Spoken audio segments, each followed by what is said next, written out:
Hello everyone and welcome back to my channel. Today we're going to be looking at this little guy. I don't know what to say about this. It's a big boy. It is beefy. It is huge. It is the Opinel number 12 in carbone steel. Carbone steel. Now, this knife is a just beastly folder. I mean, this thing is coming in a hair under 12 inches. That is the big knife. That is a big knife. Now, just for a little bit of comparison for you guys, I figure I'll probably show you guys some size comparisons just to make you guys laugh a little bit. So here is the Opinel number 8 that I just reviewed. A little bit bigger. This is the Tough Light. The Tough Light fits in this guy's handle. Let's not joke here. This is the Paramilitary 2. Still substantially bigger. Here's the Spyderco Endura. Still smaller. And here's the ZT-0452CF. This is kind of the big boy of the batch. Still sized up pretty severely. But a knife that I feel might not be sized up as much is this little cold steel Voyager. Let me pull this thing out. There you go. This knife is actually slightly bigger, I want to say. Is it? Yeah, it's very slightly bigger, but this guy's, the Voyager is a hair over 12 inches. This guy's a hair under, so it makes sense. But you guys can see that this is a big old knife, and it's just, it's something. So today we're going to review this knife, kind of give my opinion, what I do like, what I don't like about the Opinel number 12. Now keep in mind, just like with the Opinel number 8, I have a pretty substantial bias for this knife. I love this knife to death. It's very comfortable in the hand. It has a great blade steel that holds an edge really well. And it's just overall a really reliable knife. But I'm going to go over what I like and don't like about this knife, and try to be as non-biased as possible. So here we go. First of all, what I do like, the blade steel. It is a carbon steel. When you have a carbon steel, or should I say carbone steel, when you have a steel like this, you have a very good edge retention, which this guy does. This guy also doesn't sharpen too terribly bad. Not as easy as the whole stainless steel version here, but it still doesn't sharpen too terribly bad. It's pretty easy, kind of. I'm pretty novice when it comes to sharpening, but I didn't have too bad of a time sharpening this guy. So that's good. It sharpens really well, holds an edge really well, and that's great. Another thing, the blade shape, still a great blade shape. Again, like I said in the Opinel number 8 review, I'll be pulling this guy in a lot, by the way. It's just because obviously these two share some similarities. But this guy's just overall blade shape and size and stuff like that is pretty useful. You know, a big blade like this can be used for a lot of things. As a man named Lynn Thompson once said, a big blade can do everything a little blade can do, and then some because it's bigger, which a small blade can't do. So that's kind of cool.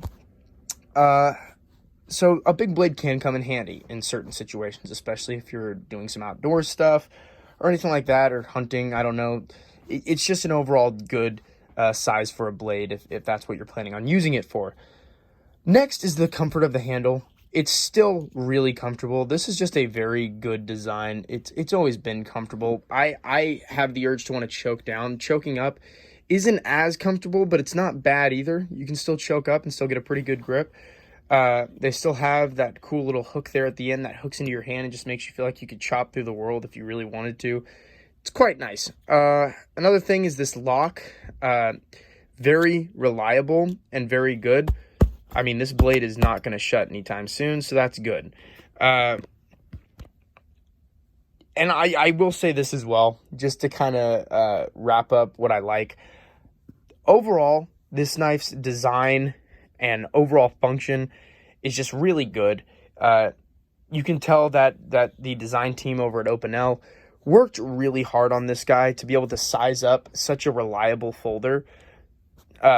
to this kind of a size that's going to be more useful for outdoors use and stuff like that. Obviously, you're not going to carry this guy with your EDC. I mean, if you do, then remind me to never hang out with you or talk to you. But if you are someone who more carries something like this, but also likes to carry a knife outdoors when you go hunting or maybe go hiking, this guy could be a pretty good use for that. I mean, it's a big knife. You get a lot of blade, a lot of purchase on the handle, which is always good. And for me, someone who has a pretty good size hand, this handle does fit my hand actually pretty well. So that's nice. But again, not really good for everyday carry, but a really good outdoor knife. So if you're looking for an outdoor knife, this is definitely a good one if you are a big fan of Opinel. Now I'm going to go over what I don't like about this knife. And believe it or not, there is quite a bit that I don't like about this knife. For starters, fingernail nick. I talked about this in the Opinel number 8 review. Fingernail nicks do not do it for me. They're very, very, very hard to use sometimes, especially for me who bite my nails. It's hard to get my nail under there. It just sucks. Another thing, remember how in the first review, if you guys haven't seen it yet, by the way, please go watch it. It's my first review, and it's very nice. But if you guys didn't see my first review, I said that I am not a big fan of how just absolutely rounded this handle is, because it feels like if I use this guy a little too hard, it's going to start to move in my hand, which is a possibility. Like, I don't want this guy to move around in my hand. It should just be stable in my hand, because obviously this guy's pretty rounded as well. But this takes it to a new level. This is extremely rounded. As you can see, it swells down here. That's why my hand naturally wants to grip down here. But when you want to do some actual tasks, like maybe whittling or something like that, you're going to want to choke up. But the problem is the choke up grip is super duper rounded and feels like you're holding a stick. Like, it doesn't feel like you're holding a knife. This feels like I'm holding a stick. And I want to be holding a knife, not a stick or a baton, which this kind of feels like a baton at this point. So that kind of sucks. I'm not going to lie. I'm not a huge fan of that. Another thing that this knife happened to carry over from its smaller brother, no pocket clip, which obviously they're not going to put a pocket clip on the big one if they didn't put it on the small one, but it's just annoying because pocket clips are so useful, and especially with this knife that I could see someone using if they're a hiker or something like that and want a bigger knife that's just a very basic folder. They'll want a good, pocket clip to put in one of their pockets on their hiking bag, maybe in their pocket, maybe in their sweatshirt pocket, maybe in some kind of pocket. It would be so much nicer to have it.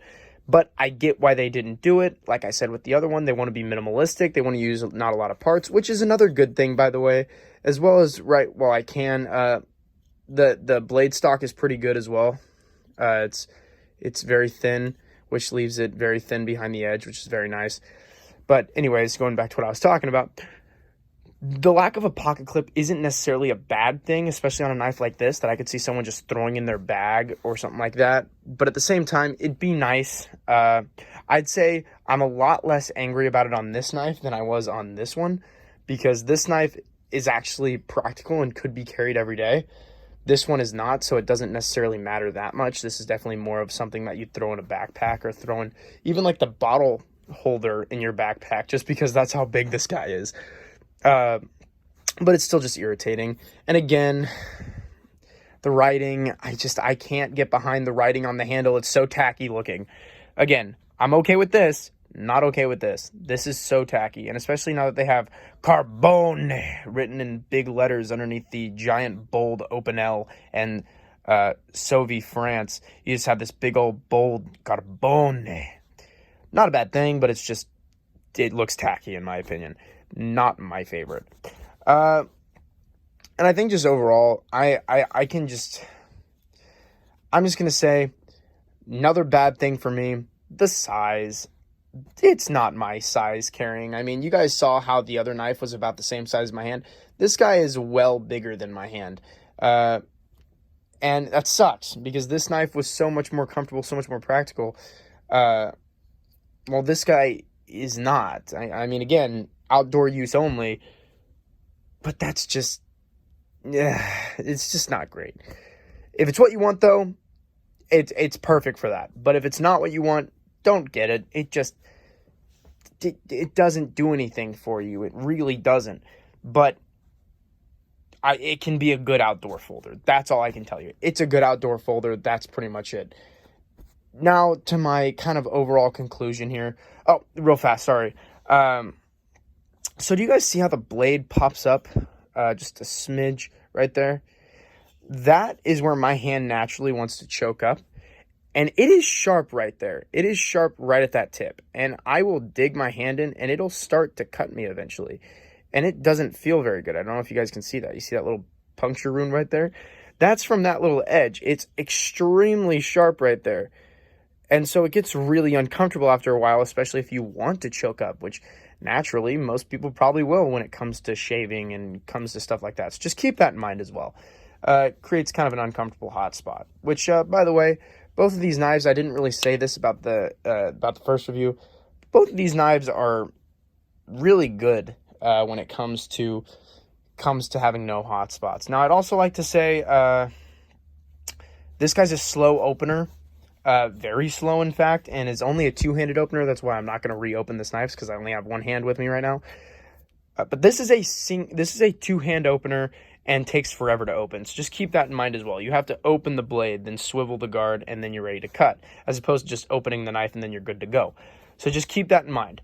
Again, not a bad thing, especially if you're a patient person. I'm not. I need to get to my knife as soon as possible, so just keep that in mind as well. Now I'm going to wrap up. Sorry, I went on a little bit of a tangent there. Now I'm going to wrap up just by saying, if this is what you want in a knife, if you are a Voyager fanboy, if you like cold steels that are just big, overbuilt, and just ready to go knives, go with it then. I mean, this is a great knife for that. It's also kind of a novelty. I thought of, when I first got this guy, I was like, this guy's going to be a novelty 100%. And it kind of was, but I also was able to carry this. This guy is 100% a novelty, but you could also still carry it if you want to go and use it outside. But again, little big, definitely not legal in most areas, so keep that in mind. But still, an overall tried and true design, and you can't really argue with an Opinel. So if you want this knife, go for it. All you. I support the purchase. It's still a great knife. Anyways, guys, thank you so much for watching. Keep in mind, my next review is going to be a more tactical looking piece. It's not going to be another Opinel, so do not worry about that. But yeah, I will actually, I will tease my next review just right there. So there you guys go. That'll be the next review right there. Be looking for that within the next couple days. But thank you guys so much for watching. Subscribe, like, whatever you got to do. I don't really care, but I appreciate you guys for watching. So thank you.